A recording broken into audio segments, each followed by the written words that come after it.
how to bold text on a Facebook post. So let's get started. Firstly, open any web browser and search for the bold text generator. Once you do so, simply tap on the first option available there. Once you tap on it, you'll be navigated to the page where you can have two text boxes available. In the text box, type the text you want to make bold, and the generator will display your text in various bold styles. Choose the bold style you prefer, then copy it by selecting on it. Once you copy it, go to the Facebook, start a new post, and then simply paste the bold text where you want it. It should appear bolded in your post.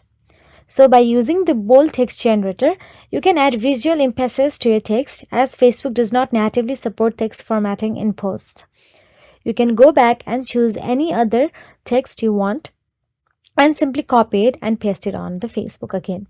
So that's it. If you found this video helpful, please like, share and subscribe, and thank you so much for watching.